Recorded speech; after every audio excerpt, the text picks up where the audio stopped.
Hola, en el último video que hice un repaso de varios conceptos que utilizo yo para pues explicarme los fenómenos sociales, la actualidad política, el rumbo de la economía y sobre todo la situación sociocultural de los diversos grupos sociales que hay en las sociedades contemporáneas, por supuesto, incluyendo la mexicana. eh, Señalaba yo, entre otras cosas, que el concepto más básico tal vez sea esta idea de que el ser humano es una entidad biopsicosocial, es decir, que tenemos un organismo que nace en un medio ambiente y que las interacciones entre estas dos determinaciones, digamos, estos dos determinantes, lo orgánico y lo social, dan forma a todo lo que es el fenómeno psíquico. Evidentemente, en el fenómeno psíquico hay elementos neurológicos muy importantes, ¿no? Son básicos, pues, para poder hacer una interacción con el medio ambiente, para que este organismo interactúe con su medio ambiente. Y el medio ambiente de los seres humanos, desde hace milenios, está conformado por lo social, es decir, por los otros, las otras personas, los otros seres humanos, los otros entes biopsicosociales con los que interactuamos directa o indirectamente. Entonces, la vieja discusión entre ambientalismo y naturalismo me parece que encuentra una buena síntesis en este planteamiento de la estructura del carácter del ser humano como una entidad biopsicosocial. Y claro, las cuestiones neurológicas pues no varían mucho, digamos, entre una y otra persona, ¿no? Eh, Tanto así que pues la neurología, como una rama de la fisiología y esta a su vez de la medicina, de los estudios biológicos pues del ser humano, pues no tienen mucha variabilidad, ni en el tiempo ni en el espacio, ¿no? En cambio, el elemento sociocultural sí es sumamente influyente y con muy diversos grados de influencia, ¿no? Entonces aquí es interesante ver cuál es la estructura de la sociedad, cosa que hacen los autores originales de esta noción del ser humano como entidad biopsicosocial. eh, Señalan que la estructura social es muy importante para explicarse por qué somos como somos. No solo nosotros, sino también para entender al otro, ¿no? Es decir, a las otras personas. Eh, Además, en un devenir histórico, en un devenir cambiante. El organismo humano prácticamente ha cambiado muy poco, si es que ha cambiado algo en términos orgánicos desde su origen del Homo sapiens sapiens hace 200.000 años, ¿no? Puede haber cambios diversos en la talla, en la complexión, en la proporción de personas con tez morena o con tez blanca, los rasgos faciales, en fin. Pero en esencia seguimos siendo el mismo organismo, ¿no? Tan es así que cuando hay una medicina, cuando hay una enfermedad, se hacen los estudios sobre unos cuantos seres humanos y se pueden extrapolar, claro, mediante procedimientos estadísticos, muestrales, de inferencias matemáticas incluso, se pueden, insisto, extrapolar a los demás. Tenemos el ejemplo reciente de las vacunas contra el COVID, ¿no? Se llama a una población más o menos amplia, inician con unos cuantos animalitos en laboratorio, después se invita a algunos voluntarios a ser parte de la experimentación, son la fase 1, la fase 2 y ya la fase 3 para experimentar una vacuna, se convoca a miles de personas, ¿no? Mientras más miles sean, pues mejor, ¿no?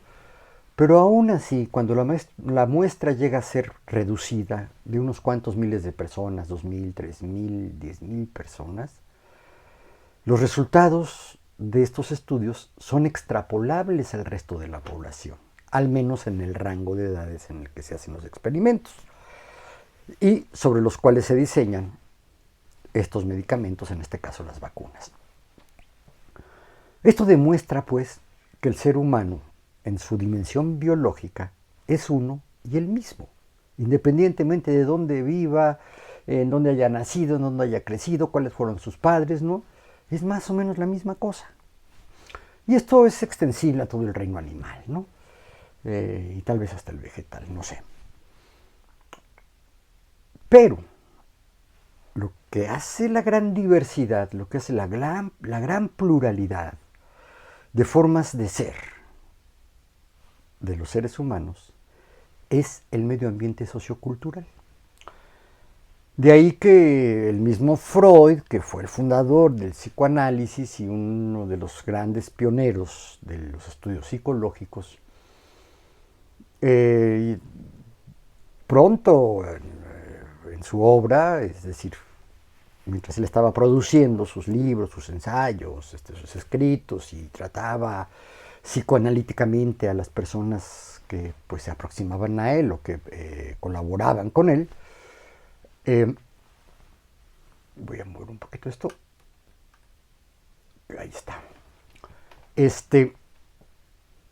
Escribió una de sus obras más conocidas, es el de Psicología de las Masas y otro, Malestar en la Cultura. El Malestar en la Cultura y Psicología de Masas son de las grandes obras de Freud. Freud pronto se dio cuenta de que más que las determinantes orgánicas, en el ser humano, en su fase, digamos, interna, en su fase afectiva, en su dimensión emocional, en su forma de comportamiento, en sus filias, sus fobias, sus traumas, su pulsión de muerte y su pulsión de vida, es decir, tánatos y eros, así los denominó Freud, ¿no? Aludiendo a dioses de la mitología griega, destacó que la importancia de la parte social, de la dimensión social del ser humano. Evidentemente, pues yo que estudié sociología, desde antes de entrar a la carrera, pues ya tenía yo cierta claridad, pues no cierta, una importante claridad sobre la importancia de estudiar al ser humano como miembro de una sociedad. Es decir, estudiar las sociedades humanas más que al organismo humano para entender por qué sucedía lo que sucedía o lo que sucede en la sociedad. Entonces, en el capítulo anterior, en el video anterior, lo que señalo y lo que prometo, pues, y hoy voy a cumplir una promesa de mis videos, ¿no? Cosa extraña. Señalé la importancia no solo del análisis económico, porque cuando hablamos de la estructura social decimos que la economía es la base. ¿Por qué? Porque la economía es el conjunto de actividades humanas que se hacen en colectividad, en colaboración con nosotros, colaboración directa o indirecta, y mediante la cual se producen los satisfactores de las necesidades de todo tipo de los seres humanos, sobre todo de las necesidades básicas. La producción de alimentos, la producción de vivienda, la producción de vestidos. O sea, vivienda es construcción, ¿verdad? Ahora ya construimos nuestras viviendas, ya no vivimos en cuevas, ¿no? O en troncos enormes, no, ya no. Ya hacemos nuestras viviendas aparte y en grandes concentraciones como son las ciudades, por ejemplo. Y también construimos otro tipo de inmuebles para otras actividades, la escuela, el trabajo, el cine, el teatro. Todo esto se produce dentro de la esfera económica de la sociedad, por eso se reconoce a la economía como la base de la sociedad.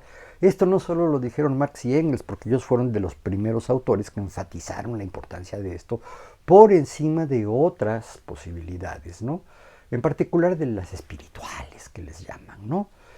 No. La base de lo social no es la ideología, no es la religión, no es el intelecto, sino el trabajo corporal que modifica las materias primas, que modifica los insumos, les agrega valor y les hace ser susceptibles para el consumo humano y que estos productos satisfagan alguna de sus necesidades, ya sean las más básicas, como todas las que tienen que ver con mantenerse con vida, como las más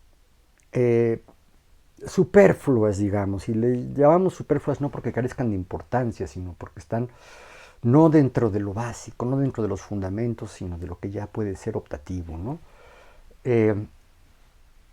Está, por ejemplo, la pirámide de necesidades que planteó hace algunas décadas Abraham Maslow, ¿no? La pirámide de necesidades de Maslow. Chéquenlo en los libros de psicología o bien de pedagogía o bien aquí en internet, ¿no? Pónganle pirámide de Maslow con W final, M-A-S-L-O-W, y les va a aparecer una pirámide de 5 niveles de necesidad. Y dentro de las más altas están las necesidades de autorrealización, que les llama Maslow, ¿no? Ahí están las necesidades estéticas, las necesidades intelectuales, las necesidades expresivas que tienen que ver con el arte, por ejemplo, ¿no? Y que están 4 niveles arriba de las necesidades básicas, que tiene que ver con la alimentación, con la protección del medio ambiente, la protección del ser humano ante el medio ambiente, ante los elementos del medio ambiente, y por supuesto también la reproducción de la especie, que también es una necesidad básica, porque responde a un fenómeno instintivo. Este sí, un fenómeno instintivo que tiene que ver, que nace en el mensaje genético que traemos como buenos animales. Lo más importante es sobrevivir hasta donde nos dure, ¿no? Y por supuesto la sobrevivencia de la especie tiene que ver con la reproducción. También estas son necesidades básicas. ¿Okay? Otras cuestiones como el orden, los límites, la organización, los límites que se le ponen al individuo, ¿no? Porque evidentemente, pues, mucho de la educación, de la culturización de los seres humanos, tiene que ver con la adaptación al medio ambiente en el que uno nace. Y el medio ambiente, insisto, es social. Y los medios sociales varían muchísimo de un lugar a otro, de una clase social a otra, de un país a otro, de una región geográfica a otro, de un momento histórico a otro. Todos estos elementos influyen en generar la diversidad de los medios socioculturales en los que se desenvuelve un individuo. Cuando uno va creciendo y está incorporándose a esta sociedad, incorporando su funcionamiento a los medios sociales establecidos, pues es evidente que aquí es donde viene esta parte de sí, tienes que ponerte ciertos límites. ¿Para qué? Para que tu desempeño, el uso de tus dotes buenas o malas que tengas, es decir, dotes virtuosas o dotes malignas, ¿no? Tengan cabida en esta sociedad, ¿no? Ahí es donde se aplican, como dicen, límites, la introyección, para algunos muy anarcos, ¿no? Es una violación a la individualidad. El problema es que la individualidad no existe mientras no se haya dado una suficiente interacción entre el organismo del individuo y su sociabilidad, ¿no? Y esto empieza con cosas tan tiernitas, tan revestidas de ternura, cariño, como la crianza, el amamantar, el ver cómo el niño empieza ya a empezar a caminar imitando a los adultos, empieza a hablar imitando a los adultos, juega los juegos que finalmente los adultos más o menos le van enseñando, o los que él mismo inventa, pero que ya tienen que ver con los elementos que no son él, ¿no? Incluso, ¿qué les digo yo? El nombre, el apellido, la nacionalidad, la situación socioeconómica, son cuestiones que están determinados desde antes del nacimiento e incluso desde antes de la concepción, desde antes de la fecundación del óvulo por el esperma, del óvulo materno por el esperma paterno. Entonces aquí vemos ya pues la importancia, la fuerza de la influencia social sobre los futuros individuos que todavía no nacen, sobre los nonatos, es decir, que todavía no nacen. Y evidentemente a partir de que nace el primero embrión y luego feto, cuando nace y ya se dice que echa su primer grito, su primer llanto, dicen algunos, yo digo que no es un llanto, pero sí es una situación muy ruda, ¿no? Te has pasado 9 meses en el útero, no tienes plena conciencia ni de ti mismo ni de lo que te rodea, y a lo mejor el primer impacto de que vas a llegar a un mundo distinto al de el entorno natural que significa la placenta, estar envuelto en la placenta, pues sí, es un shock, ¿no? O sea, sales de un cuerpo que se mantiene arriba de 36 grados centígrados, tal vez hasta más, porque recuerden que las embarazadas sufren de calores porque el cuerpo genera mucho calor, ¿no? Estar criando un fetito o un embrión en el vientre, pues debe de requerir grandes cantidades de energía y eso genera calor, ¿no? Bueno, salir de allí, ya sea por vía natural, tienes que salir por un estrechito pasaje, ¿no? Ser ayudado por la partera o por el ginecobstetra o por quien te esté atendiendo el parto, no está fácil, ¿no? Tienes que pasar de respirar un medio acuoso y recibir también oxígeno y todos los nutrientes a través del cordón umbilical, a ya tener una especie de alimentación no autónoma, pero ya no conectado permanentemente a un, pues sí, a una tripa, ¿no? A un tubito orgánico que es el cordón umbilical. Te separas, pues, corporalmente de la madre, pero no te separas todavía en términos de dependencia. Sí, dependes, es decir, estás colgado de las posibilidades del adulto, de tu madre, de tu padre, de tus mayores, de quien sea, ¿no?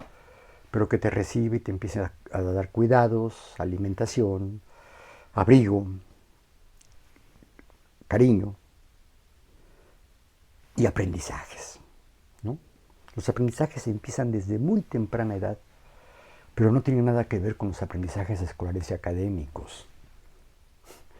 Estos aprendizajes, aprender a respirar, ¿no? Ahí viene la nalgada famosa, ¿no? Que, evidentemente dicen también que, bueno, los ginecobstetras, a mí me platicó el que atendió a mi mujer cuando iba a nacer mi hija, que mañana cumple 35 años de nacida, por cierto, mañana cumple 35 años de ser padre,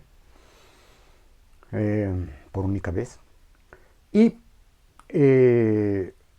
este ginecólogo que atendió el nacimiento de mi hija y el embarazo de mi mujer, que dio paso a este nacimiento, nos decía que el reflejo de aspirar aire se da cuando se estira el cordón umbilical. Por eso es que muchos niños o fallecen por asfixia en el útero, porque el cordón umbilical suele ser muy corto, bien si se enreda y se da un estirón, se provoca el reflejo de aspirar. Entonces, si todavía está en la placenta, ¿no? Dentro de la placenta, en el útero que le dio origen, pues una aspiración, pues simplemente provoca una broncoaspiración, le llaman, es decir, respiras el líquido amniótico, ¿no? Y o quedas muy dañado por falta de oxigenación en el cerebro, que ahí es muy importante que la oxigenación no se corte, o te mueres, ¿no? Entonces todo esto tiene que ver pues con la necesidad, la posibilidad, o sea, la necesidad y la posibilidad de la sobrevivencia. Recuerden que la necesidad es lo que solo puede ser de una manera y la libertad es lo que puede ser de muy diversas maneras. En este caso son las posibilidades, ¿no? Entonces, pues con esto creo que ya queda claro que es muy importante, que a lo mejor para entender el comportamiento, la forma de pensar, la forma de expresarse y probablemente hasta ciertas características corporales que se van desarrollando durante el crecimiento o bien ya durante la madurez, tiene que ver con lo social, O sea, tú no haces músculos si no los ejercitas. Y los ejercitas con base en lo que se sabe de que hay que hacer: correr, levantar pesas, nadar, jugar basquetbol. Entonces, por el desarrollo de los músculos, ¿no? De cualquier nivel que sea, para ser físico-culturista, boxeador, atleta, no sé, saltador de garrocha, corredor de los 100 metros planos, etcétera, etcétera, gimnasta. Pero no nada más es eso, el simple hecho de erguirse, conservar el equilibrio, poder dar pasos, caminar, manipular juguetes, el biberón, pues sí, el seno materno, ¿no? Pues saber dar un beso, todo eso tiene que ver con el entrenamiento, ya no solo de los músculos, también del movimiento, los huesos, los tendones, etcétera, etcétera. Todo esto se hace, el ser humano lo hace, en contacto con los otros, ¿no? Insisto, contacto directo o indirecto. A lo mejor yo hago pesas. No es cierto, yo no hago pesas. Las compro hechas. No, mentiras, es una broma. Es decir, me puedo preocupar por hacer músculos, ¿no? Y agarrar fuerza. ¿Con qué? Pues con los elementos que otros seres humanos han producido, ¿no? Con los ejercicios que otros humanos han descubierto. ¿Puedo yo descubrir algún ejercicio? Sí, pero seguramente otro ser humano también ya lo descubrió y a lo mejor está incluido en algunas de las rutinas de ejercitación corporal, ¿no? Bueno, yo creo que con estos elementos ya queda claro, y espero que se convenzan, de la importancia de entender cómo se inserta el individuo en su medio social, ¿no? Y esto depende más que de las características del individuo, de las características de la dinámica y de la estructura social en la que se desenvuelven estos individuos, ¿no? Y dentro de esto, pues decía, hay una estructura social que, insisto, tiene una base, y esta base es la actividad económica y su estudio, esto es, la economía, ¿no? La economía es al mismo tiempo un fenómeno social, es decir, un proceso social, un proceso de la vida real, pero también es su estudio, su interpretación racional, objetiva, científica. Esa es la economía, ¿no? Y sobre ella pues están los otros dos elementos, no solo lo económico, sino también lo político y lo cultural. Yo propongo que entendamos así, porque todo esto, lo económico, lo político y lo cultural, es lo que conforma a la sociedad, son las tres grandes dimensiones de la sociedad. Una es más básica que las otras, lo cual no quiere decir que las otras no puedan influir en la básica. Es decir, la política, en particular la política económica, la política demográfica, que no solo es una actividad de Estado, sino que tiene que ver con lineamientos que se generan en el Estado, que se sistematizan en el Estado, desde el Estado, para orientar la acción de los individuos de una sociedad nacional, una sociedad estadual, una sociedad regional, una sociedad mundial, a cualquier nivel de tamaño de la sociedad. Y por supuesto, a lo largo del tiempo, porque este fenómeno de la sociedad es un ente cambiante, cambia, híjole, pues sí, a gran velocidad, no a la misma velocidad en que puede modificarse un organismo, ¿no? Uno puede agarrar una enfermedad, un virus, una bacteria, un tóxico, ingerir un tóxico, ya sea por la respiración o por la vía oral, ¿no? Incluso por la vía cutánea, y te puedes morir en cuestión de segundos, ¿no? Y ahí hay un cambio orgánico, ¿no? Entonces los cambios orgánicos suelen ser, a nivel individual, muy, muy rápidos, comparados con los cambios sociohistóricos del colectivo humano, ¿no?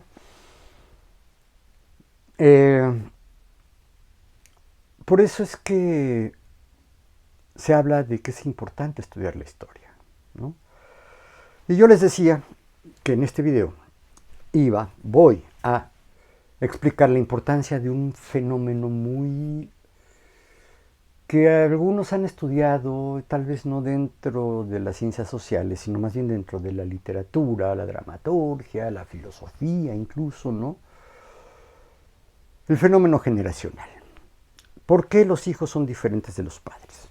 ¿Por qué no el ADN paterno o materno, la combinación de ambos, son los que determinan el futuro de un sujeto, de un individuo? ¿Por qué son más importantes los elementos sociales? Y dentro de estos, ¿cuáles son más importantes? ¿Los económicos, los políticos o los socioculturales? ¿Dónde están los fenómenos socioafectivos?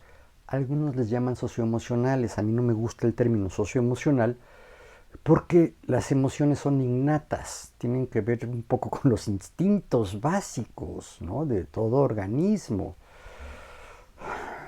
El miedo, la ira, la felicidad, son emociones que tienen una raíz muy fuerte, una determinante orgánica muy fuerte, ¿no?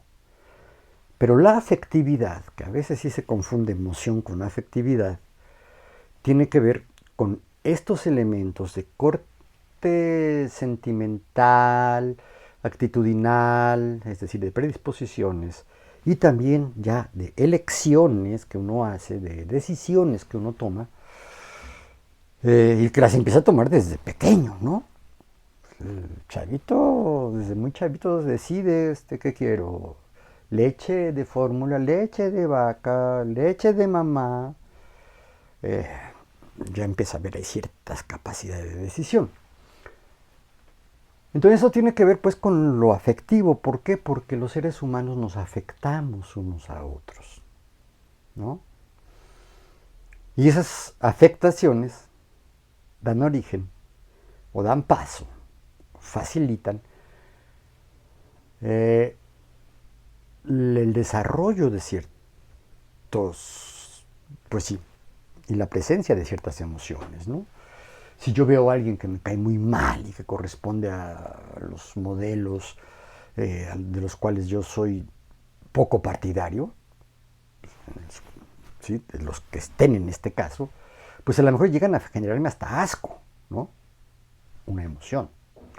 Me pueden generar, por supuesto, repulsión, o sea, lo repudio, ¿no? Me pueden generar odio o miedo. Estas son emociones.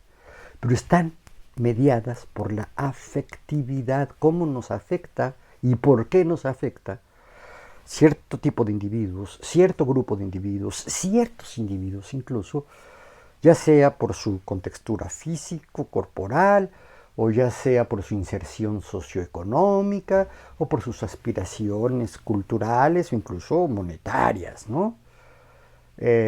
O las formas de manejarse en su erotismo, en su sexualidad, pues ya sublimada a nivel de los sentimientos, ¿no? Entonces decía yo que el análisis generacional, además del análisis económico, además del análisis político, además del análisis jurídico, además del análisis periodístico, que se refiere a meros hechos recientes y de gran importancia, ¿no? Hay que incorporar el análisis generacional. ¿Por qué es importante esto? Pues por el simple y sencillo hecho de que los que nos educan en general son los progenitores, los padres, o bien ciertos individuos que son cercanos a, por lo menos a la madre o tal vez a la pareja de padres, ¿no? Y evidentemente pues ellos educan al pequeño, le ponen sus límites, le introducen los valores, los conocimientos, las formas de comportamiento, los gustos que ellos gestaron cuando les tocó empezar a educarse, ¿no? Y en los primeros años de su educación, las primeras décadas de su educación. Tengan en cuenta que en materia demográfica, hasta donde yo me quedé hace unos, no sé, 15, 20 años, se hablaba de las generaciones en lapsos de 20 años. Cada 20 años se renueva una generación. Esto es evidentemente una fotografía, no es la dinámica demográfica, la dinámica de la población, sino es ya la población estatizada, ¿no? Eh, Mañana mi hija cumple 35 años, yo cumplo 35 años de casado. Si tengo 65 años, quiere decir que le llevo 30.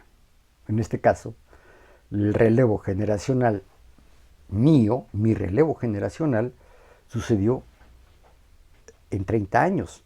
Y lo mismo la siguiente generación, que está marcada por mi nieta, representada por mi nieta. Mi nieta cumplió 4 y mi hija cumple 35, es decir, ya son más de 30 años, ¿no? Pero en términos colectivos se considera que, pues, como a los 20 años, pues ya el hombre y la mujer ya están en edad reproductiva y también ya tienen posibilidades de ser productivos económicamente hablando, ¿no? Pues se piensa que cada 20 años hay una generación. Esto es muy difícil de verlo y de explicarlo y de que sirva como una base para el análisis. Sin embargo, cuando se habla ya de generación adulta, y no se hace depender de ninguna edad, ¿no? Porque puede ser que tú tengas 14 años y que tengas ya un comportamiento adulto. Ajá. Y puede ser que tengas 50 años y sigas sin haber adquirido esos comportamientos adultos. Es decir, sí se puede identificar un conjunto de prácticas sociales, de conductas, pues, ¿no? De conocimientos, de valores, de formas de interactuar, que tienen que ver con si eres maduro o si estás todavía en desarrollo. Cuando ya eres maduro, de alguna manera, ya estás estabilizado en cosas que los adolescentes no tienen estabilizadas y los niños menos, ¿no? Tus pulsiones eróticas, por ejemplo, tu forma de comportarte, tu carácter, tus actitudes, ¿no? Tus comportamientos son variantes mientras no has llegado a esa edad madura, que está marcada por, o se le llama, pues, la vida adulta, ¿no? Ya fijas tus metas, fijas tus rutinas, tienes fijos tus valores, ¿no? Tienes un trabajo más o menos fijo, una rama de desempeño laboral ya definido, ¿no? Y no son las incertidumbres y las dudas de la infancia y sobre todo de la adolescencia y los primeros años de juventud, ¿no? Ya. Sentaste cabeza, ¿ya vieron cómo sentar cabeza? Agarras tu cabeza y la pones en la silla. Y ahí sentaste la cabeza. Esta es una caricatura, una parodia de lo que se llama sentar cabeza. No sé, en otros países de habla hispana, pero en México, sentar cabeza significa ya estabilizarse, ¿no? Ya no andar de loco, con la necesidad de interactuar siempre, en acciones intensas, te embriagas, te drogas, tienes sexo, te peleas, hay bronca, agarras una moto y corres lo más rápido que se puede en ella, un vehículo, automóvil, ¿no? Esos son fenómenos muy, muy, muy de la juventud, ¿no? Vivir un poco en el extremo que te da emoción, ¿no? Y que pues te da placer, ¿no? Ya en la edad madura ya no tienes ese placer. Entonces sí podemos hablar de la edad adulta, de los que ya de alguna manera tienen muy bien incorporados, bueno, no sé si bien o mal, pero ya muy sólidamente incorporados, los valores, las formas de comportamiento, los criterios, los conocimientos que son importantes en su sociedad. Y los más chavitos, los jóvenes y los adolescentes van apenas buscando llegar a esa estabilidad. Les decía que el gran ejemplo, y voy a tratar de ser muy breve en esto, a lo mejor queda un poco trunco, es el movimiento del 68 en México. Hoy estamos en octubre, pasó el 2 de octubre, yo no hice, como suelo hacer, algún tweet, algún post en Facebook, y mucho menos un video en esa fecha. Yo durante muchos años, el 2 de octubre, no fui a trabajar.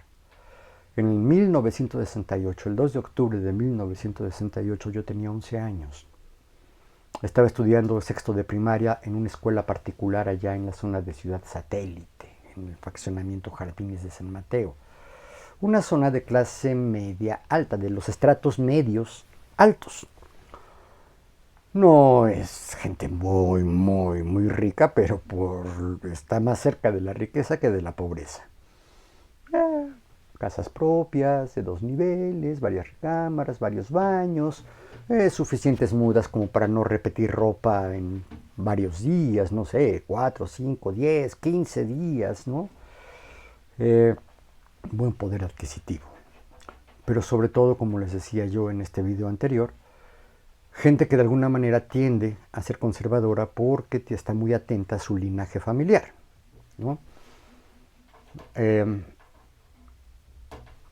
Entonces, este medio en el que yo estaba, a pesar de que mis padres eran de otra índole, tenían un nivel socioeconómico similar, pero su pensamiento, su cultura, sus valores, su comportamiento era un tanto diferente al de todos los demás elementos de estos estratos socioeconómicos medios. Medios, ¿no? Medios mediocres incluso, ¿no?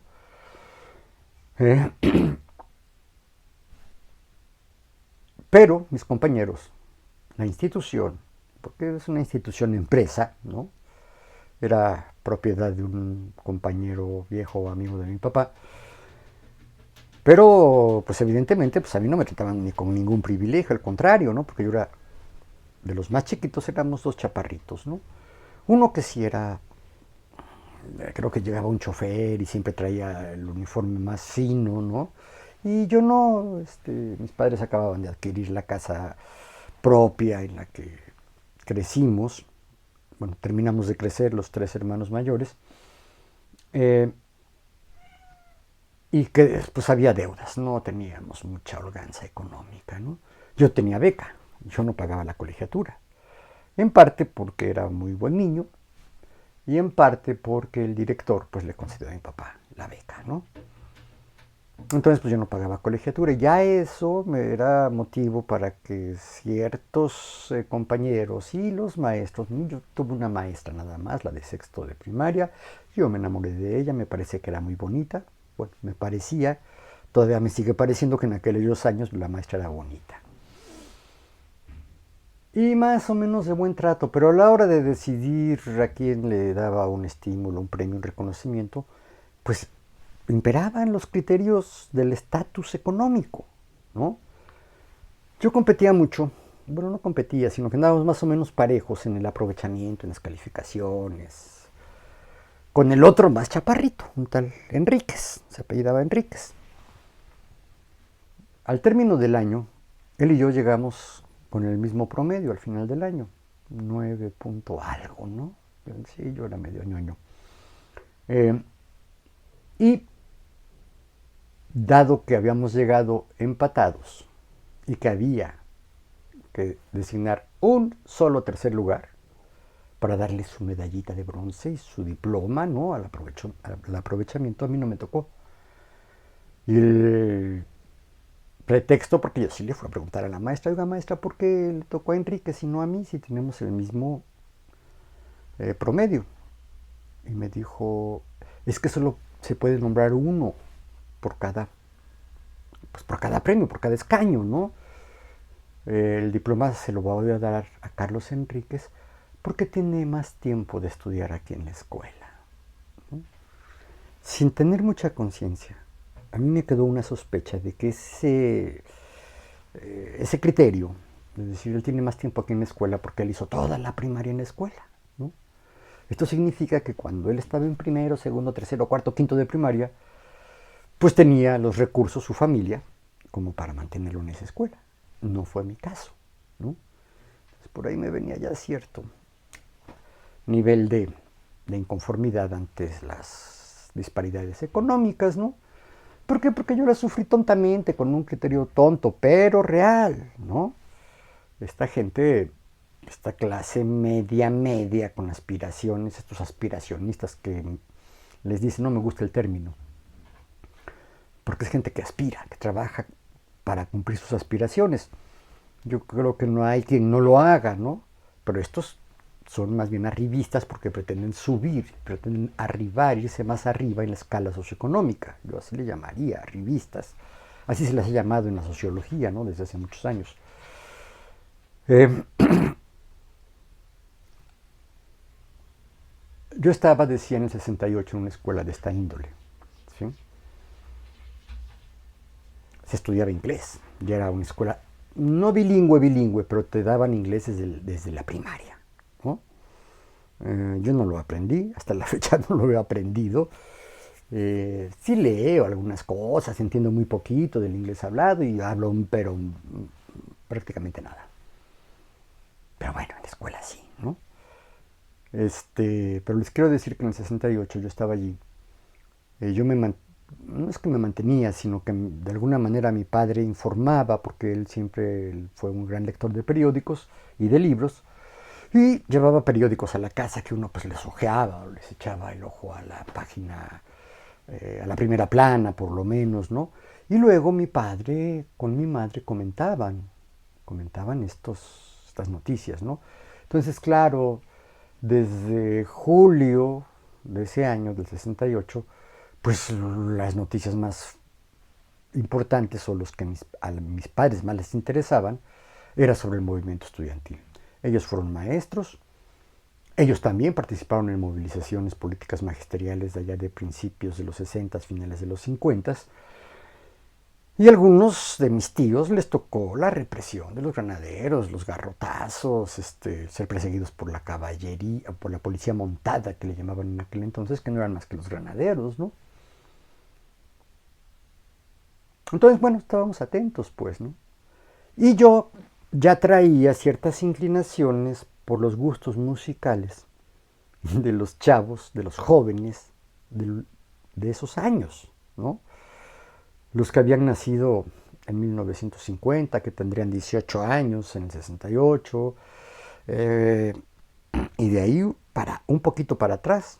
Es decir, las generaciones intermedias entre la generación de mis padres, mi papá nace en el 1927, mi papá en 1931, mi mamá en 1931, es decir, los que nacen entre mediados de los 30 y principios de los 50 ya traían ciertos gustos musicales que evidentemente ya estaban acercándose a lo que era el rock, ya era el rock, el cual suple al rock and roll, el rock and roll que era bailable, ahí tienen ustedes estos ritmos sabrosos, pegajosos, ¿no? Que te invitan a moverte, como Chuck Berry, como Fat Louis and the Dominos, Elvis Presley, ¿no? Y otros. Música juvenil norteamericana. Luego ya empezaba a seguir a los Beatles. Había otro grupito por ahí artificial fabricado por las compañías discográficas, televisoras y cinematográficas de Estados Unidos, que eran los Monkees, ¿no? Era, no sé si el primero o el segundo grupo que le habían puesto a los Beatles como para contrarrestarlos, con una música bastante más anodina, aunque era agradable, también invitaba al baile la mayoría, o eran canciones románticas, y ellos eran muy cuidaditos, ¿no? Su pelito muy recortado, bien vestiditos, sus conciertos pues eran, pues, no eran los gritotes y las locuras que hacían primero los Beatles, y después los otros rockeros, ¿no?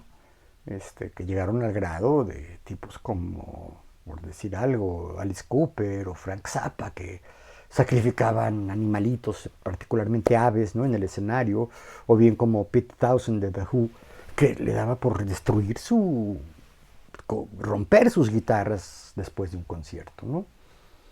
Y bueno, los bailes ya eran así, todos frenéticos, era mover el cuerpo sin grandes preocupaciones por la coreografía, por el movimiento correcto, ¿no?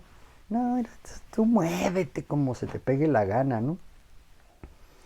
Digamos que empezaba pues a desarrollarse esta postura rockera que tiene que ver con la protesta ante lo establecido, ante el orden establecido. Esto se le llamó el establishment en inglés, es decir, el establecimiento, lo que ya está establecido y que los padres, las generaciones adultas, nos enseñaban que era inamovible, que había sido eterno, y no es cierto, ¿no? Borraban el movimiento dadaísta, borraban la moda que se puso en Estados Unidos con el Charleston, con el jazz, o la música negra, el rhythm and blues y el blues, ¿no? Que sí nutren al rock and roll. ¿Por qué en los 60s se da la irrupción de la cultura juvenil? Así lo he llamado yo. No es que no haya habido cultura juvenil antes, lo que pasa es que era una cultura que no alcanzaba para nada el rango de un sistema cultural de la sociedad. Eran manifestaciones de algunos artistas, de algunos escritores, poetas, dramaturgos, cineastas, ¿no? Pintores, escultores, pero eran poquitos, ¿no? Y no se expandían, eran sumamente perseguidos, censurados, rechazados. Y aquí aparece la generación Beat, B-E-A-T, Beat, que a los que después se les llamó Beatniks. Estuve leyendo que parece ser que uno de ellos, creo que fue Jack Kerouac, con K los apellidos, Kerouac, o bien Burroughs, ¿no? Otro gran literato beat, o Ferlinghetti. Estos son los tres grandes autores de la generación beat, que fue un movimiento literario estadounidense que ya traía el germen de lo que después sería el hipismo. El hipismo, que ya surge como un movimiento cultural juvenil que se extiende prácticamente en todo el mundo occidental, es decir, la Europa capitalista, los Estados Unidos, Canadá y los países más urbanizados y occidentalizados de América Latina, de alguna manera Oceanía, ¿no? Nueva Zelanda, Australia. No creo que se haya extendido mucho en África. Y solo en algunas ciudades metropolitanas, sociedades metropolitanas de Asia, ¿no? Pero lo que es Europa y Norteamérica, por supuesto que el movimiento hippie cundió como el gran movimiento juvenil, pero tuvo su momento de maduración. Recuerden que el movimiento hippie incorporaba muchas de las demandas que hoy se están trabajando por separado, grupos de poblaciones separados, minorías étnicas, o llámenle raciales si quieren, ¿no? Yo les llamo étnicas. Las mujeres, los jóvenes, ¿sí? Que de alguna manera también chocan con el establishment, con el sistema de cosas establecido. ¿Por qué? ¿Por qué cunde? Si los beatniks habían empezado a publicar desde la década de los 40, ninguno de estos tres grandes beatniks fue a la Guerra Mundial, por ejemplo. Y evidentemente traían ya un discurso antibélico, ¿no? Y un discurso antisistema. Fíjense cómo la guerra es la culminación, es una de las expresiones más elevadas de la organización rígida de cierta sociedad. En este caso estoy hablando de los militares, ¿no? Y bueno, que los militares tienen controlado su forma de vestir, de aparentar, de pararse, de caminar, de conducirse, ¿no? ¿Para qué? O sea, pues para poder ser eficientes en el frente de batalla, ¿no? Frente al enemigo con el que vas a guerrear. Entonces, una expresión del establishment, la más ruda, la más odiada en su momento, eran las corporaciones militares y las corporaciones que de alguna manera se asemejan a lo militar, las policías, ¿no? Que están encargados de cuidar el orden establecido y que está establecido hasta en leyes, ¿no? Bueno, entonces decía, el ecologismo, el feminismo, la reivindicación de las minorías étnicas o raciales, ¿no? Es decir, la no discriminación, y también la realidad de los grupos de, hoy diríamos, de la diversidad sexual, ¿no? Que empezó, por supuesto, con los gays, homosexuales, varones, las lesbianas, que siempre estuvieron más soterradas, más escondidas, porque eran como más reprobadas. no sé. Pero todos estos movimientos sociales que siguen vigentes ya estaban incorporados en el movimiento hippie. Y otra cosa que hacían los hippies y que hoy lo podemos ver, por ejemplo, en las feministas, ¿no? O sea, el desprecio a las formas estéticas que tú debes de cumplir para poder ser alguien valioso en la sociedad, ¿no? ¿De dónde viene esto? Evidentemente viene de una reacción contra la guerra como algo brutalmente injusto, porque generalmente estas guerras que preocupan desde el siglo XV, ¿no? Es la guerra de un Estado poderoso sobre estados inexistentes o tan débiles que parecieran no existir y que son arrollados y que son masacrados, saqueados, colonizados por la metrópoli que conquista. Y si bien esta es una larga historia de la humanidad, ¿no? Sí, que ha permitido los desarrollos culturales, en los sincretismos que se producen necesariamente cuando dos sistemas culturales se encuentran, pues hay un sincretismo, es decir, hay una fusión de formas culturales, ¿no? Pero desde la Segunda Guerra Mundial, es más, desde la Primera Guerra Mundial y tal vez antes, se dio este fenómeno, o sea, los derrotados eran absolutamente subordinados por los triunfadores, ¿no?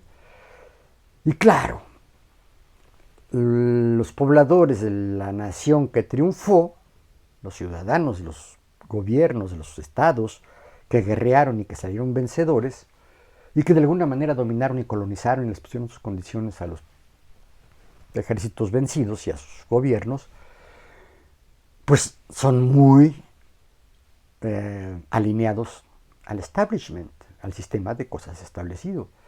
Y evidentemente toda guerra es un horror o es un conjunto de errores. Creo que es lo más horrible que pueda hacer el ser humano, ¿no? La guerra. Y más cuando es la guerra de un poderoso contra un débil, ¿no? Como fue el caso, por ponerles el ejemplo, no, porque es el gran ejemplo de la guerra de Vietnam.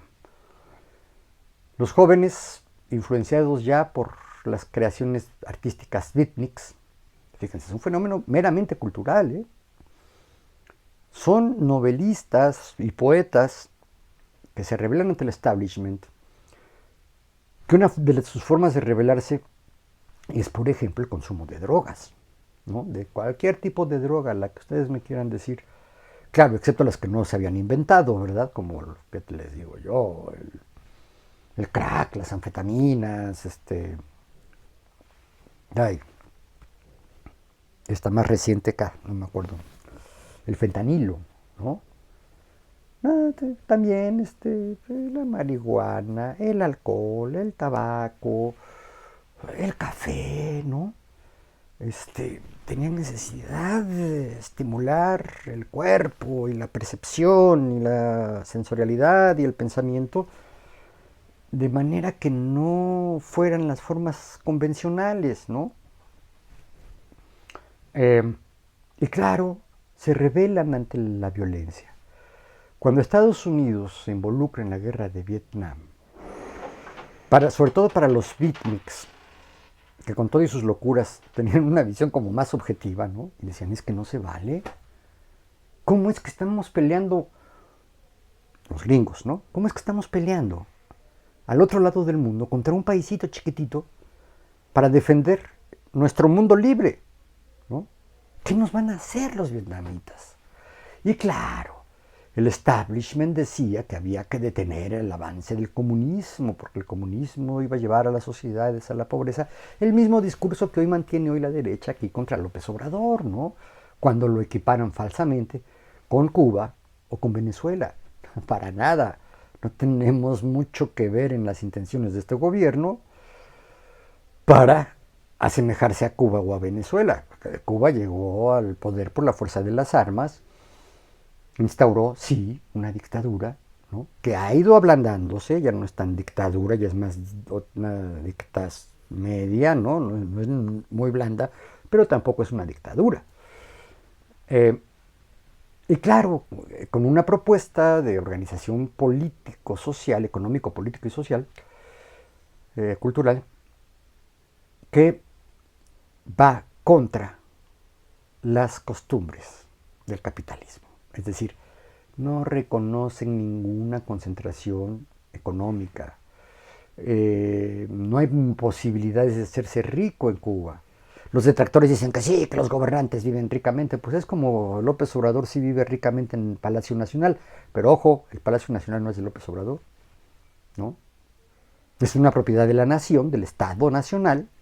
Y claro, él como jefe del Estado, pues por supuesto que tiene las posibilidades y el derecho de decir, ese Palacio Nacional fue diseñado para albergar al mandatario de estos territorios, yo me voy a ir a vivir allá, porque Los Pinos, a pesar de que el que lo inaugura es Lázaro Cárdenas, se convirtió en el símbolo de la corrupción y de la posibilidad de estos gobernantes de hacerse millonarios mediante negocios muy, muy cuestionables jurídicamente y sobre todo moralmente, ¿no?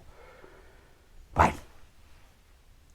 estaba en que los gringos, o sea, los jóvenes gringos, los jóvenes de los Estados Unidos, los jóvenes estadounidenses, habían reparado contra la guerra, no querían ir a la guerra. De hecho, ninguno de los beatniks que nacieron entre 1916 y 1940, por ahí, es decir, ya son muy adultos cuando empieza la guerra de Vietnam, pues por supuesto que se montan contra la guerra, ¿no?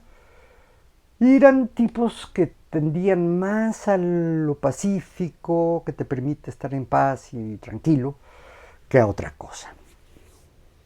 En cambio, los sobrevivientes de la guerra, los triunfadores de la Segunda Guerra Mundial y los que aspiraban a ser triunfadores en la guerra de Vietnam, y que no les salió porque ahí Estados Unidos fue derrotado ignominiosamente, después de muchos años, estaban en contra de la guerra. Entonces el pacifismo fue una de las fuerzas más importantes que impulsaron la protesta juvenil. ¿Cómo se encarna en México? Pues se encarna muy sencillamente en el movimiento estudiantil, en los movimientos estudiantiles de los médicos o estudiantes de medicina de 1965 e incluso desde la protesta magisterial de finales de los 50 y principios de los 60 que se dan en la Ciudad de México, al igual que las protestas de los ferrocarrileros, las cuales fueron reprimidas severamente. No tan severamente como la estudiantil del 68, de la que empezamos a hablar.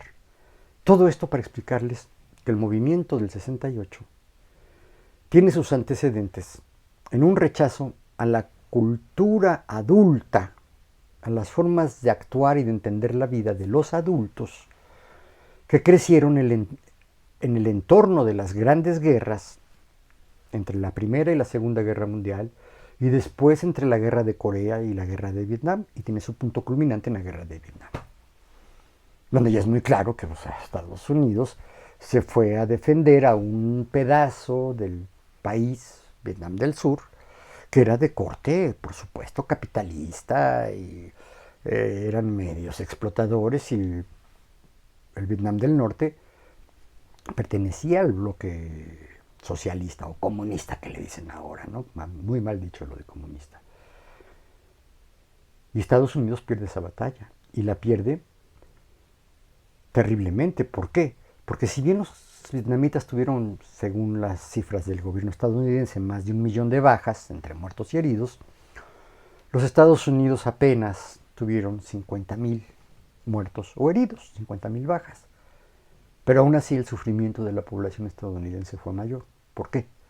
Porque los vietnamitas peleaban con un sentido patriótico de a de veras, no por el deber de cumplir con una norma local, ¿no? El servicio militar. Porque los soldados del Viet Cong, es decir, del Partido Comunista de Vietnam, actuaban por convicción, ¿no? Por indignación incluso. Y los soldados americanos actuaban por un salario, por un sueldo. Eran empleados del Estado, del Estado estadounidense, ¿no? Entonces la protesta, imagínense, cuando vienen de regreso los veteranos de guerra, que se pasaron 6 meses o 1 año o más en las batallas contra los vietnamitas del norte y contra el Vietcong, que prácticamente era lo mismo, que peleaban brutalmente y que no se arredraban ante la gran cantidad de bajas, ante la masacre de la población civil. Tengan en cuenta que Estados Unidos arrasó con napalm, que es una sustancia, había bombas de napalm. El napalm es una sustancia que al contacto con el aire se incendia, ¿no? Entonces arrasaban con las selvas. Es una selva muy intrincada la que hay en Vietnam. Y ahí se escondían los guerreros. Además, los vietnamitas siempre han sido de talla menor, son chiquitos, y los gringos eran grandes, ¿no? Entonces, a la hora de esconderse entre la selva y las cuevas, las cavernas, pues los vietnamitas eran eficientes en ello, pero además, insisto, no se rajaban. Y no se rajaban porque pues no estaban peleando por un sueldo, una medalla o un ascenso, no estaban peleando por su patria y por su vida. Literal, se les iba la vida. Entonces por eso es que agarraron los rifles, ¿no? Y tuvieron el apoyo de la Unión Soviética y de China, China popular. Entonces, claro, pues en el momento, pues ahí se iban, incluso a veces estaban por arriba las capacidades armamentistas, no en cuanto a número, pero sí en cuanto a eficacia y modernidad de las armas que usaban. Al regreso, los soldados que fueron a pelear a Vietnam, los soldados estadounidenses que regresaban mutilados, después de haber visto un espectáculo dantesco, terrible, ¿no? Sanguinario, la guerra,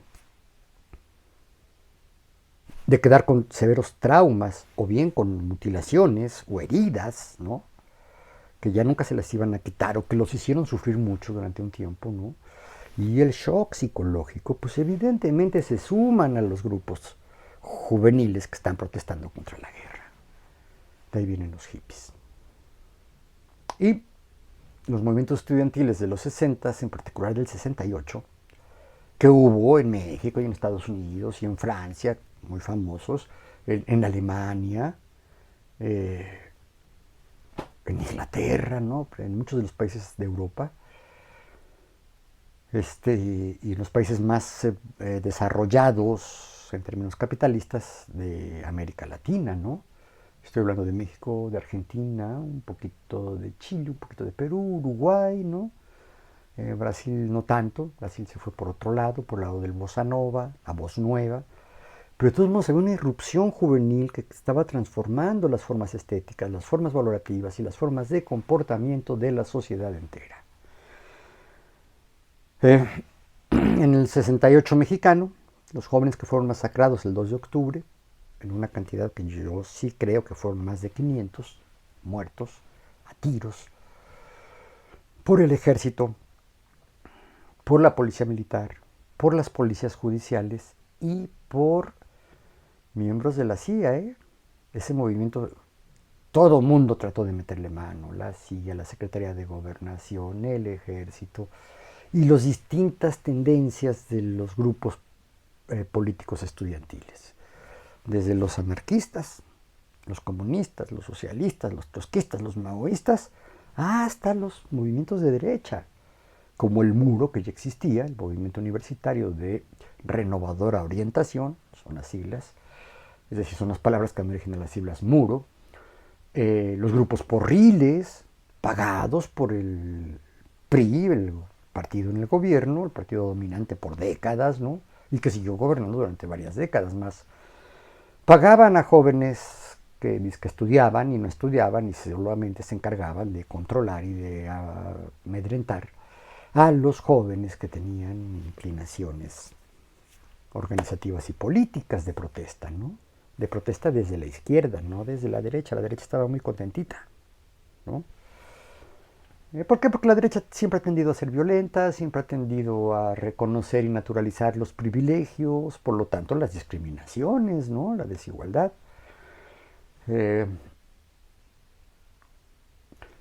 Entonces, de alguna manera se puede concluir que en todo el mundo occidental, bueno, en todo el mundo occidental del movimiento juvenil de los 60 fue importante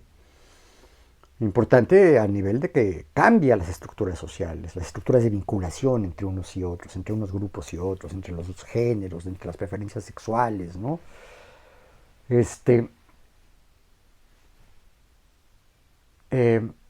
todos estos jóvenes, que de alguna manera sí protestaban contra el establishment, tenían influencias, insisto, hippie, de distintos movimientos artísticos, ¿no?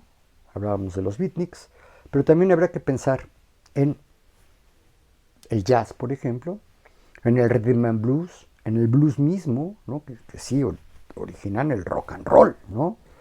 Son las raíces del rock and roll y del rock posteriormente.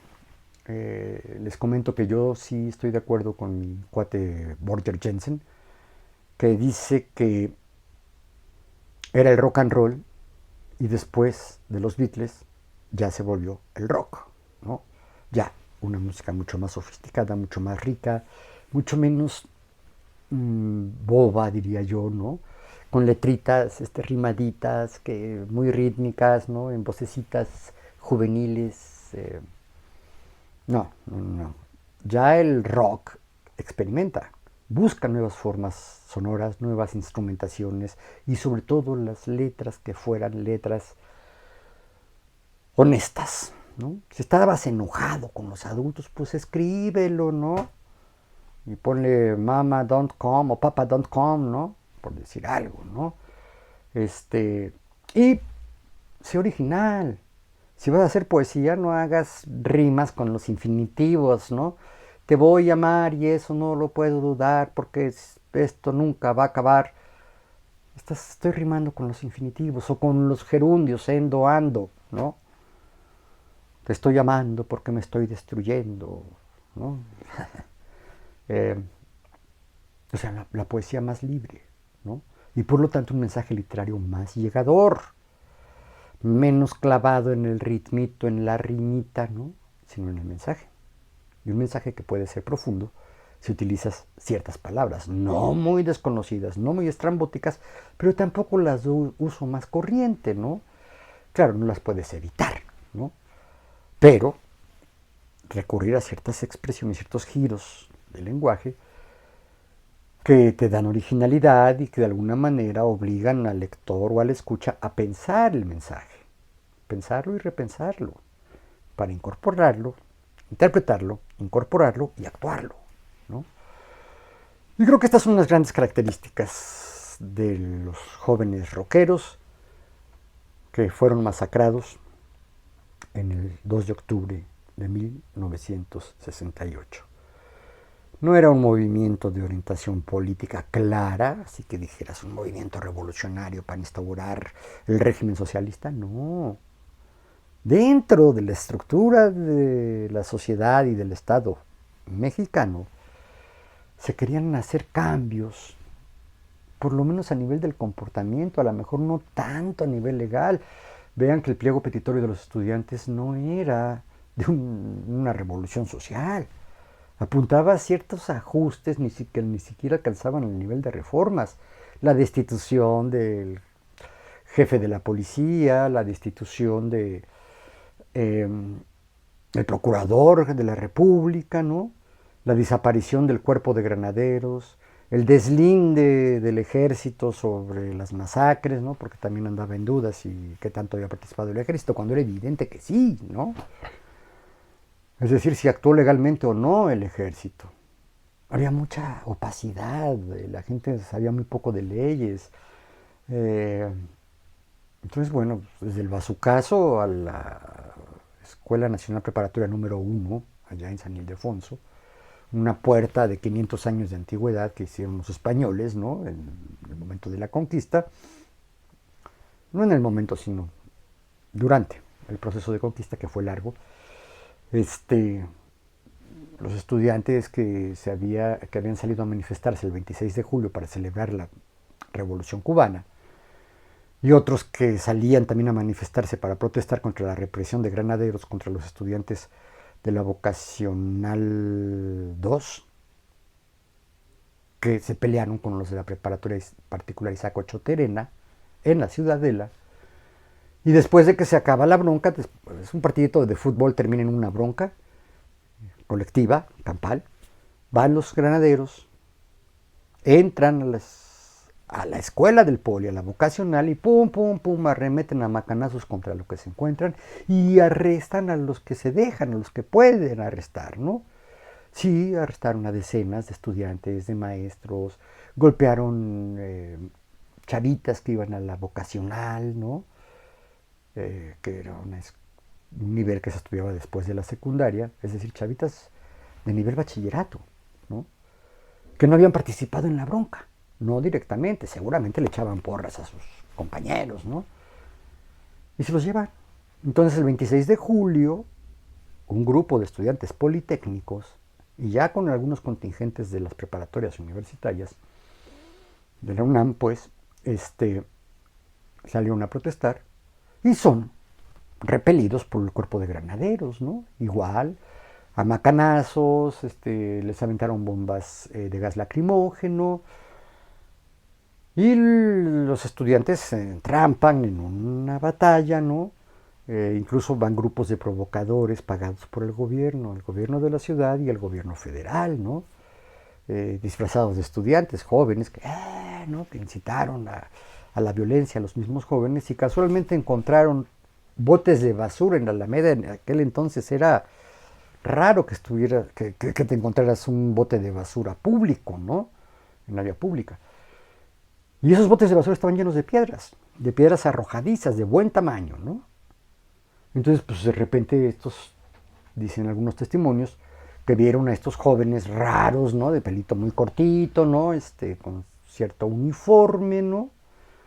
No uniformes militares, pero más o menos un color claro, ¿no? Camisetas blancas, amarillas o beiges, ¿no? Y pantalón oscuro, ¿no? De mezclilla tal vez, tenis. Estos jóvenes, con el pelo muy cortito, es decir, con apariencia militar, pues, ¿no? Estos indujeron a varios de los jóvenes que ya estaban indignados por la agresión, que venían molestos desde días atrás y que traían la influencia de la protesta social, ¿no? Que trajeron los beatniks, que trajeron los hippies, que trajo el rock. Y agarraron a rocazos a los granaderos, ¿no? Pues luego viene el ejército. Tras de los granaderos venía el ejército. Los persiguen, corren, huyen, se meten casi todos ellos a la prepa 1. Y entonces, para sacarlos, arrestarlos y darles sus coscorrones, literal, coscorrones con macana, pues al ejército se le hizo fácil, ¡pum!, meterle un bazucazo a la gran puerta, un portón gigantesco, precioso, de madera gorda, ¿no? O sea, desde allí hasta la masacre del 2 de octubre, pasando por diversas formas de represión, la toma por el ejército de las instalaciones del casco de Santo Tomás, que era donde estaba el Politécnico concentrado. Casi todas las escuelas del Poli estaban allí. Y, por supuesto, la toma de Ciudad Universitaria, ¿no? Porque los estudiantes declaran la huelga estudiantil en julio de ese año, del 68, y se apoderan de las instalaciones de la UNAM, en particular los edificios de las distintas facultades, y desde ahí se organizan y emprenden la producción de volantes, de panfletos, de carteles, ¿no? Y desde ahí organizan, pues, las protestas. Entonces es una constante represión, porque además el régimen estaba aterrorizado, el gobierno de Díaz Ordaz estaba aterrorizado, porque el 12 de octubre iba a ser la inauguración de los Juegos Olímpicos de 1968. Y la ciudad, que es la sede de los Juegos Olímpicos, recuerden que las Olimpiadas se asignan a ciudades, no a países. Esta vez la Ciudad de México fue la ciudad designada, el Distrito Federal de aquel entonces. Y 10 días antes de la inauguración de las Olimpiadas, pues todavía hubo un meeting, una reunión, que ya venía decreciendo en número de participantes en el movimiento estudiantil. Y en lugar de esperarse, de negociar, incluso porque los estudiantes estaban pidiendo y pidiendo el diálogo público, a lo que se negaba el señor presidente era hacerlo público, pues ¿cómo? No. Ahí en una asamblea estudiantil, nada de público, ¿no? Manden a unos representantes y yo platico con ellos, o yo mando a mis representantes y sus representantes y que hablen. Y los estudiantes se negaron, dicen, no, Tiene que ser en público y en la plaza pública, particularmente en el Zócalo. Estaba desesperado. Tenía muchas presiones de distintos gobiernos, en particular de los Estados Unidos, que acabara de cualquier manera con esa rebelión. Y claro, la única forma que... Yo no digo que fue una decisión únicamente de Díaz Ordaz, pero sí creo que fue básicamente de él, e instrumentada a través de su secretario de Gobernación, que era Luis Echeverría Álvarez, el siguiente presidente, el que iba a ser presidente. Se dice que como secretario de Gobernación, pues sí le correspondía trabajar las soluciones a esos conflictos. Sí, de acuerdo. Pero ¿por qué tan rudo? ¿No? Pues conociendo a su jefe, Díaz Ordaz, que sí era un tipo medio gorilesco, medio sanguinario, ¿no? Prepotente, autoritario, pues toma una decisión y organiza una represión de esa índole, ¿no? Una represión criminal, homicida, genocida. Ha habido muchas interpretaciones. Ayer apenas leí una interpretación exageradísima que dice que esa matanza dejó sin universitarios a México. No, no, no, no, no. Ya para entonces 500 estudiantes que desaparecen no acaban con una generación de universitarios, ¿no? En 10 grupos de estudiantes, 10 grupos escolares, metes a los 500. Fácil, ¿no? Y más en aquellos años que los grupos eran gigantescos, ¿no? Y bueno, ¿qué les digo yo? La universidad, la UNAM, nada más la UNAM, tiene decenas de escuelas, decenas de facultades, ¿no? Y por lo tanto, tal vez centenas, sí, centenas de grupos. Entonces no es cierto que haya acabado con generaciones universitarias. Lo terrible, además de las muertes y del dolor que estas muertes causaron en familiares, en compañeros, en allegados y en espectadores, en el público en general, fue terrible. A mí me marcó para siempre ese movimiento del 68.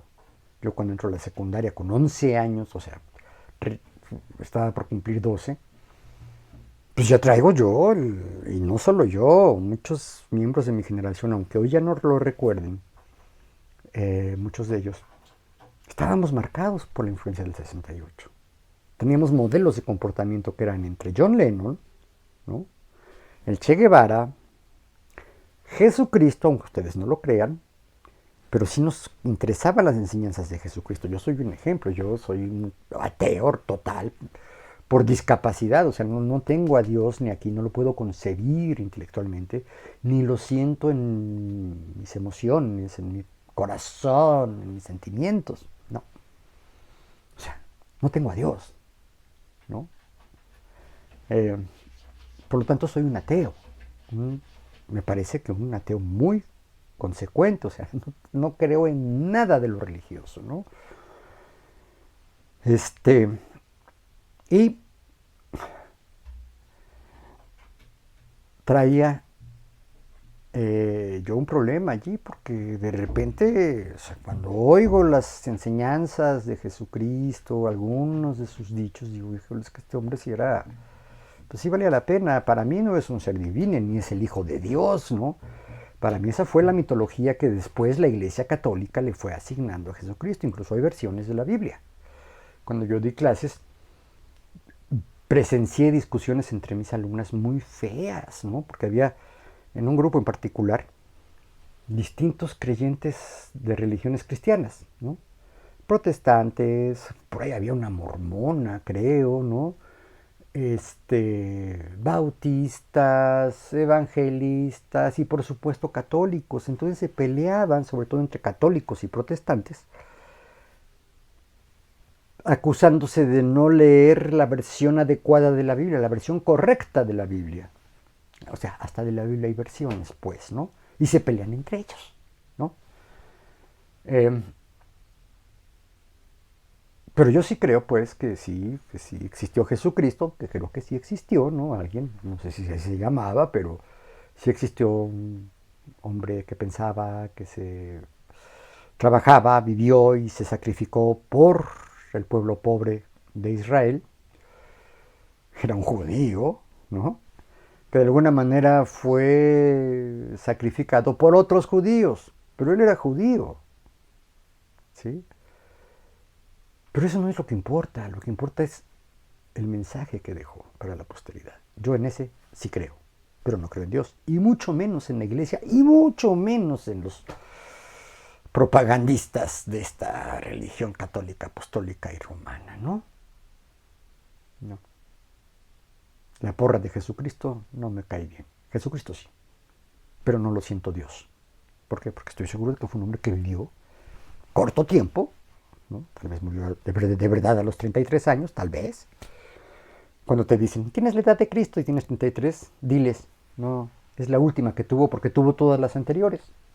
Tuvo un año, 2, 3, 4, 5, hasta los 33, ¿no? Así me decían. Ay, tienes la edad de Cristo. Y a mí se me ocurrió un día. Sí, la última que tuvo porque también tuvo otras, ¿eh? Ah, sí es cierto. Vean, ¿no? En fin, vean cómo, pues, ya para concluir, la sociedad adulta genera valores, ¿no? Que se convierten en parte del establishment, es decir, del orden establecido, se vuelven pilares del orden establecido. Y cuando este orden establecido hace sufrir a sus miembros más vulnerables, niños y jóvenes, y ancianos, aunque los ancianos ya tienen mucha discapacidad para actuar, son los jóvenes los que saltan a la palestra para buscar cambios en ese orden establecido, para instaurar un orden diferente, un orden más justo, un orden más humano, digamos, ¿no? Menos vinculado a las estructuras militares, menos vinculado a la gente del dinero, ¿no? Y a la aspiración por poseer y poseer y poseer, que terminas poseyendo a otros seres humanos y explotándolos. En fin, esto era lo que les quería hablar sobre la importancia del estudio generacional, es decir, que incorporemos las diferencias generacionales para interpretar los fenómenos económicos, políticos y culturales de la sociedad. Espero que les haya quedado claro que el 68 mexicano fue una manifestación de las diferencias intergeneracionales. Una generación joven, con muchas de sus influencias, con muchos de sus rechazos, ¿no? Que se revela ante un estado de cosas diseñado por las generaciones adultas o maduras, ¿no? Esto era. Fue muy largo, pero espero que les sea interesante. No me he ido tan mal con mis otros videos muy largos, entonces hoy ya no tuve empacho. Y además mañana voy a grabar otra cosa porque mañana cumplo mis 35 años de haber visto nacer, porque sí la vi nacer, a mi hija. Y eso se los voy a contar mañana en otro video cumpleañero. Chao.